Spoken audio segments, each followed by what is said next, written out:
Bonjour à tous, bienvenue dans cette foire aux questions pour la licence pro Relations clients et marketing digital. Vous êtes avec moi aujourd'hui avec Cyril, Bonjour. Dom, Bonjour tout le monde.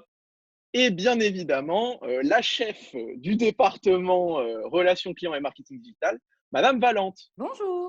Donc l'objectif aujourd'hui, c'est de vous poser un maximum de questions que vous pouvez vous poser et de vous y répondre, histoire que vous soyez réconfortés et informés à propos des candidatures, de la formation ou même de l'alternance en général.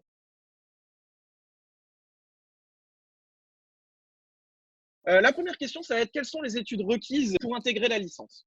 Alors, il faut absolument avoir un bac+2 en poche, validé ou en cours de validation. Ce n'est pas un problème, mais un bac+2 dans le domaine commercial. Il faut avoir déjà des bases de la relation client, un tout petit peu de base de marketing quand même. Si ce n'est pas le cas, ce n'est pas très grave pour l'instant. Vous pouvez quand même passer par un DUT-TC en année spéciale, c'est-à-dire en une année avant, et postuler chez nous. Plusieurs des apprentis le font régulièrement pour une réorientation en douceur. C'est parfait. Même plus à rajouter là-dessus. Ouais, on n'a rien à rajouter. Peut-être nous dire de quelle formation on vient. Mm. Voilà. Vas-y, je commence. Je viens d'une formation qui s'appelle MMI, donc métier du multimédia et de l'Internet.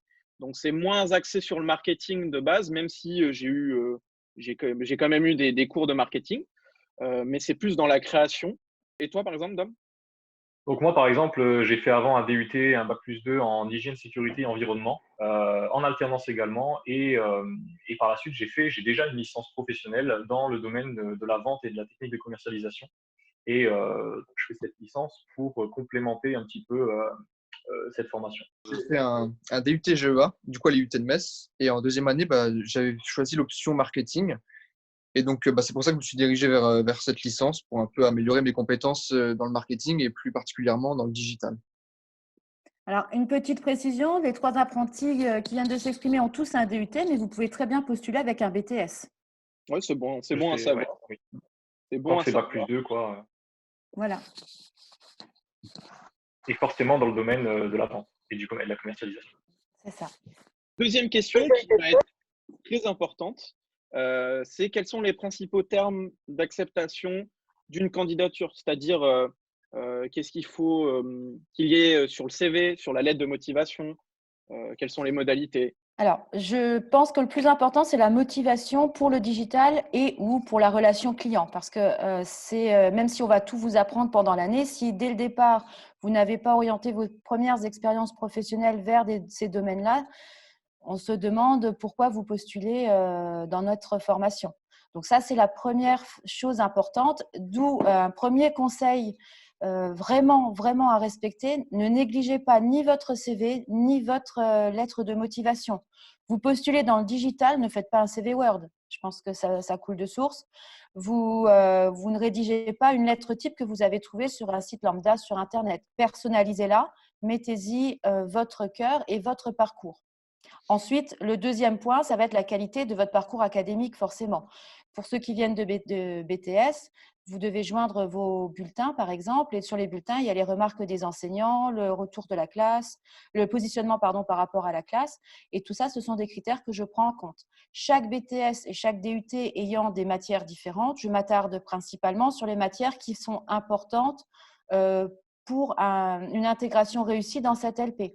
Si vous venez d'un BTS MUC, par exemple, je vais regarder tout ce qui est trait à la relation client, puisque ça, vous en avez également. L'économie est importante aussi, bien évidemment. Bah, du coup, on passe à la troisième question, et ça va être une question qui est assez importante aussi au niveau des candidatures, surtout en ces temps actuels avec la crise du coronavirus. C'est à propos de l'entretien de sélection. Nous, je sais que l'année dernière, on a été conviés et on a passé un entretien d'une dizaine de minutes. Du coup, comment ça va se passer cette année, les entretiens de sélection? Alors, je vais juste parler déjà en temps normal pour que ça vous donne une petite idée de ce qu'on attendait de vous. Donc, en temps normal, les étudiants dont le dossier est intéressant sont convoqués à un entretien de sélection qui se déroule sur une demi-journée, voire 2 demi-journées, en fonction du nombre de candidatures retenues. Il dure entre 10 et 15 minutes, comme vous l'avez dit, avec d'abord un premier temps où le candidat se présente et ensuite, on va lui poser des questions. Les membres du jury vont lui poser des questions pour tester et comprendre sa motivation, pour s'assurer de la connaissance du parcours dans lequel ils comptent s'inscrire et aussi pour faire un point sur l'avancée des recherches de la société d'accueil notamment. Cette année, c'est un peu particulier. À l'heure actuelle, je n'ai pris aucune décision définitive parce qu'on attend toujours les dernières consignes. Ce qui est sûr, c'est que les entretiens, s'ils ont lieu, ne seront pas en visuel et en présentiel, puisque ce n'est pas possible, mais peut-être en vidéo en visioconférence. Et puis, mais ça va dépendre du moment où j'aurai terminé de lire tous les dossiers, parce que pour l'instant, je n'en ai lu qu'un tiers, la date limite étant le 25 mai. Comment avez-vous vécu votre entretien de sélection, vous trois? Oui, alors personnellement, j'ai plutôt eu un souvenir agréable de mon entretien. Parce qu'en fait, les intervenants qui étaient présents, enfin les profs, ils étaient quand même assez à l'écoute. Donc, vous pouvez très clairement y aller tranquillement. Il n'y a pas de stress à avoir. Pour ma part, en tout cas, c'était bien passé. Oui, donc c'est vrai que parfois, en tant qu'étudiant, on a un peu peur ou on peut stresser par des entretiens. Mais là, c'est pas comme un entretien d'embauche, hein. C'est vraiment un entretien, c'est un échange entre l'université, les personnes qui travaillent à l'université et puis vous. Et c'est vrai que ça se passe très bien. Et j'en ai un bon souvenir également. On partage simplement nos expériences passées et en quoi on est motivé pour la licence. Et lorsqu'on est motivé, forcément, tout se passe. Et pour Ouais. ma part, moi, ça s'est très bien passé, déjà parce que j'ai été pris. Mais ouais, les intervenants, alors je me souviens plus qui était présent à mon oral, mais étaient à l'écoute. Alors, par contre, s'il y a un conseil que je peux donner, c'est faire attention au temps, parce on avait 10-15 minutes grand maximum. Donc, il faut pas non plus. En fait, il faut essayer d'être concis, de montrer tout l'étendue de ses connaissances et de ses compétences, sans être trop dans le détail sur tout ça, parce que 15 minutes, c'est peu pour se vendre, pour avoir une place dans la formation, d'autant plus que les places sont limitées. On est des classes de… Cette année, on est 17. 17. Voilà, on est 17 et il n'y a pas 17 dossiers. Et d'ailleurs, la transition est bien faite, puisque la prochaine question, c'est par rapport au dossier. Quel est le nombre de dossiers actuellement et c'est quoi la moyenne de dossiers par année? Alors, c'est une formation qui était très prisée de plus en plus et je pense qu'elle le sera encore plus avec les années à venir et surtout suite à la crise sanitaire que nous sommes en train de traverser. Je ne vais pas vous donner de chiffres pour ne pas vous faire peur, mais il y a vraiment beaucoup de dossiers pour environ une vingtaine de places. Donc, je vais vous donner le nombre de personnes que je convoque tous les ans en entretien de sélection d'habitude. J'en convoque entre 80 et 100. Ça vous donne une idée. C'est déjà une sélection par rapport au dossier que j'ai étudié. Et ça va en augmentant tous les ans. Donc, il faut, comme me disait Anthony, il faut réussir à convaincre le jury. Il n'y a pas de stress parce qu'on est vraiment dans l'écoute, mais il faut réussir à convaincre le jury. Et si vous voulez amener un diaporama pour présenter vos travaux, un support papier avec tout ce que vous avez fait auparavant, aucun souci. Ramenez-les, montrez-les. Montrez qui vous êtes et ce que vous savez faire.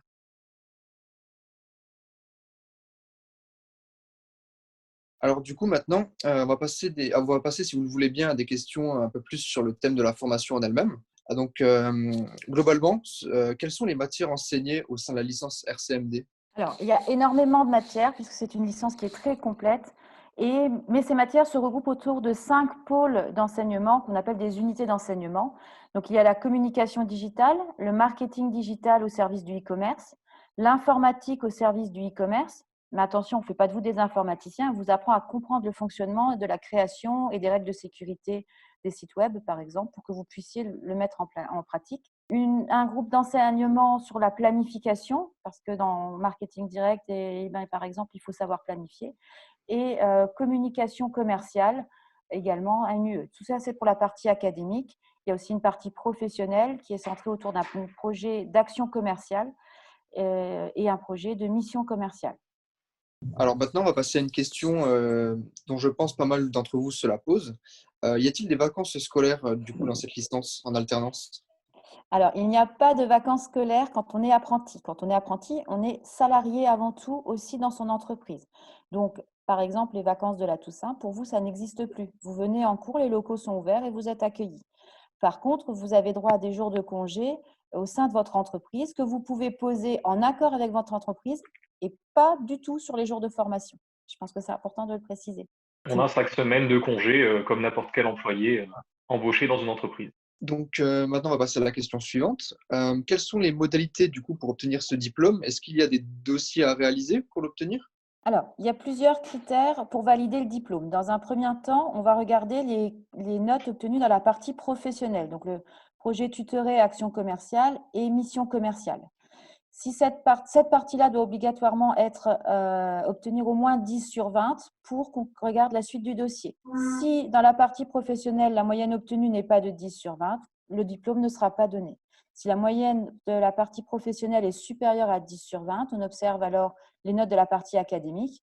Et là, la moyenne totale de toutes les matières doit faire 10 sur 20 au minimum pour être validée. Après, c'est un système de mention comme pour tous les diplômes. Et puisqu'on parle de notation, est-ce qu'il s'agit d'un contrôle continu tout au long de l'année ou est-ce qu'on a des partiels plusieurs fois ou pour des mois de la formation?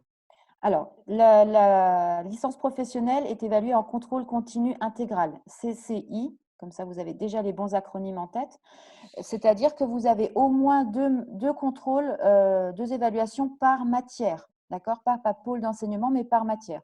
Ces contrôles peuvent prendre des formes diverses et variées. En général, il y a une partie théorique et une partie pratique, afin de voir si vous avez assimilé les notions et de quelle manière vous les appliquez. La partie, chaque enseignant est ensuite capable de choisir, et décide de lui-même comment évaluer. C'est lui qui en est responsable, mais il doit fournir 2 notes par matière. Souvent, mais là, je pense que vous allez pouvoir me le confirmer, ce sont des travaux de groupe, des dossiers, des présentations orales. En général, il y a les deux. L'intervenant fait en sorte d'avoir au moins un écrit d'un QCM, un questionnaire et une étude de cas, soit en individuel, soit en et beaucoup de présentations orales qui sont, je pense, essentielles pour développer sa capacité oratoire. Oui, effectivement, comme tu le dis, Dom, on a beaucoup de présentations orales parce que c'est quelque chose qu'on va beaucoup utiliser dans notre futur professionnel, que ce soit pendant des réunions ou pendant des présentations de projets. Donc, oui, on a beaucoup de présentations orales pour ça. Voilà, puis vous êtes dans la relation client, donc il faut savoir s'exprimer correctement. Et du coup, une fois qu'on a atteint, qu'on a réussi, qu'on a obtenu notre licence, quels sont les débouchés disponibles après cette formation? Alors, les débouchés qui sont disponibles sont tous ceux qui ont trait au marketing digital et à la relation client. Chef de projet CRM, c'est possible si on est dans la relation client. Community manager, traffic manager, chef de projet web, il n'y a aucun problème. C'est vraiment une sortie individualisée parce qu'elle va vraiment dépendre de votre parcours personnel. Ce que vous avez fait avant, ce que vous avez fait pendant l'année pour monter en compétences et comment est-ce que vous avez mis à profit ces nouvelles compétences. De quelle manière vous les maîtrisez également.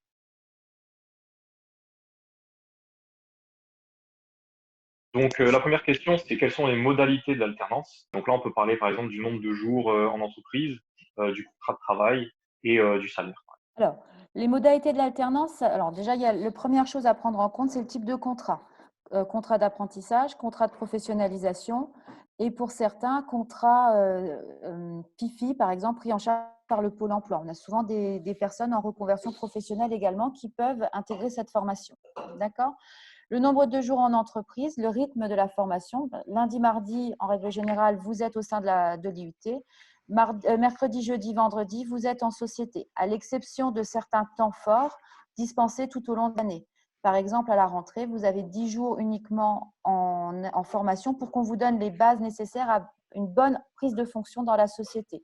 Ensuite, au mois de décembre, tout le mois de décembre, vous n'êtes qu'en entreprise, aucun cours, parce que là, en décembre, c'est une période forte pour l'entreprise et c'est à vous de vous impliquer. On vous donne le moyen de vous impliquer encore plus au sein de la formation. Ensuite, il y a un autre temps fort en IUT au mois de février, au moment de la certification Google Digital, pour que vous puissiez y assister. Et le contrat se termine fin juin, début juillet, en fonction des années et des calendriers établis. Les salaires, là, je vais vous laisser vous exprimer. Les salaires dépendent un petit peu déjà du nombre d'années d'alternance que vous avez fait avant. Si c'est la troisième année, vous serez payé plus, évidemment, parce que vous avez considéré comme un niveau 2 ou 3, je ne sais plus exactement, je ne saurais pas vous dire. Mais si c'est votre première année d'alternance, vous êtes payé au minimum autorisé par rapport au SMIC. Je crois que c'est 60% du SMIC. Si, je ne sais pas si Anthony ou Cyril, vous les confirmez. C'est au niveau, alors c'est plus compliqué que ça parce qu'il y a l'expérience et il y a aussi l'âge. Si on a moins de Oui. 21 ans, on va être moins payé que quelqu'un qui a 21 ans ou plus. C'est ça. Mais après, il faut savoir que quand tu es en bac plus 3, tu es directement au niveau 2, au niveau de l'expérience. Tu as plusieurs paliers d'expérience d'alternance et du coup, tu es directement payé au niveau 2, comme si tu avais fait 2 ans d'alternance auparavant. Donc ça, c'est bien, mais oui, il faut surtout voir au niveau de l'âge et aussi savoir si c'est un contrat d'apprentissage ou un contrat de De professionnalisation. professionnalisation. Parce que C'est le ça. contrat de Ça professionnalisation, varie. du coup, c'est payé en brut. Enfin, il y a plus de charges en contrat de professionnalisation qu'il y en a en contrat d'apprentissage. Donc, ça peut être mieux, par exemple, pour vos patrons de payer en apprentissage que de payer en professionnalisation. Par contre, les prix sont plus ou moins les mêmes en net de ce qui va dans notre poche. C'est plus ou moins les mêmes. Alors, de toute façon, toutes les informations officielles, vous les retrouvez. C'est quelque chose qui est très codifié. Elles sont facilement retrouvables sur Internet. On vous mettra le lien un peu plus tard. Donc, pour la prochaine question, quelle est la deadline pour trouver une entreprise d'accueil? Alors, la deadline, c'est toujours la grande question parce que les étudiants se demandent s'ils doivent arriver à l'entretien de sélection avec une entreprise d'accueil. Non, la réponse est simple, c'est non. Vous avez jusqu'à 1 mois, lorsque vous êtes accepté dans la formation, vous avez jusqu'à 1 mois après le début des cours pour trouver une société d'accueil. D'accord? Donc, ce qui veut dire que là, la rentrée est prévue le 4 septembre et vous aurez jusqu'au 4 octobre à peu près pour trouver une société d'accueil. Le contexte est particulier cette année. Ça ne veut pas dire qu'il n'y aura pas de recrutement par les entreprises. Au contraire, je pense que beaucoup d'entreprises se sont rendues compte de l'importance d'être à jour sur leur présence digitale. On a vu combien d'agriculteurs mettre en place des services, des sites web de dernière minute pour pouvoir vendre leur production. Les chambres d'agriculteurs, les librairies, par exemple, ce sont des nouvelles cibles qui n'avaient pas pensé à nous avant. Donc, il y a tout un groupe de commerçants qu'il va falloir exploiter.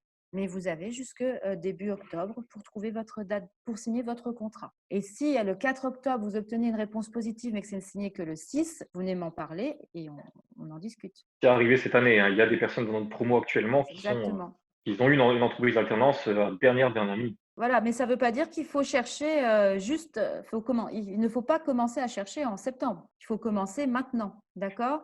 C'est justement la dernière question, vous faites bien d'en parler. Comment trouver une entreprise d'accueil et surtout, faut-il déjà commencer à chercher? Alors, je n'ai pas d'entreprise partenaire. Ça, c'est la grande question. Je reçois 3 mails par jour en ce moment sur « Avez-vous une liste d'entreprises partenaires ?» Je n'ai pas d'entreprise partenaire à vous proposer parce que nos sociétés, en général, elles gardent nos alternants après. Donc, forcément, le poste est pris puisqu'on travaille essentiellement avec des PME. Maintenant, les critères à prendre en compte lorsque vous faites vos démarches pour trouver une société d'accueil, il faut que vous soyez au siège social de la société. Donc, évitez les grands groupes parce que les sièges sociaux, à part pour certains, ils ne sont pas dans la région et vous ne pourrez donc pas faire ce qu'on vous demande de faire, ce qu'on attend de vous en société. Il faut pouvoir avoir accès à la base de données clients, au site web et aux réseaux sociaux. Si vous n'êtes pas au siège social, en général, vous n'y avez pas. Ensuite, géographiquement, on a des gens qui viennent d'un peu partout. C'est-à-dire que l'année dernière, on avait quelqu'un qui venait des Ardennes. Il faisait le trajet à chaque fois pour venir faire les formations. Il avait pris un contrat avec Airbnb ou avec Bed & Cruise, le service de logement provisoire de l'Université de Lorraine. Et il était là, présent à chaque fois, et il repartait chez lui. C'est fatigant, c'est un coût, mais c'est possible. Vous pouvez être dans les Vosges et venir chez nous. Vous pouvez être au fin fond de la Moselle-Est et venir chez nous. Il n'y a pas de problème. Ce n'est pas le lieu géographique. Vous pourriez même être à Paris, ça s'est déjà produit il y a quelques années, et faire l'aller-retour en TGV pour venir assister aux formations. Là-dessus, il n'y a aucun problème. Donc ça, voilà. Après le démarchage, je pense que les candidatures spontanées, c'est la première chose, à condition de bien savoir ce que vous avez besoin de faire. Et ensuite, vous pouvez vous inscrire sur des sites tels que Indeed, par exemple, Pôle emploi, qui a une partie apprentissage également. Commencez à chercher maintenant. Ça, c'est clair et net. Il faut aussi que vous n'envoyez pas des CV et des lettres de motivation à la volée, quelque chose qui est un peu assez peu personnel. Essayez de faire une lettre de motivation vraiment bien écrite pour chaque entreprise que vous contactez. N'hésitez pas peut-être à même vous rendre au siège social. Bon, je sais que c'est compliqué avec ce qui se passe en ce moment, mais vous montrer en physique. C'est une preuve de plus de votre motivation à apporter une plus-value pour l'entreprise. N'hésitez pas à exploiter vos réseaux personnels ou les réseaux familiaux aussi. Souvent, les gens entendent parler de quelque chose, mais ils ne pensent pas à vous parce que ça ne leur vient pas à l'esprit. Donc, n'hésitez surtout pas à exploiter vos réseaux. LinkedIn est présent aussi.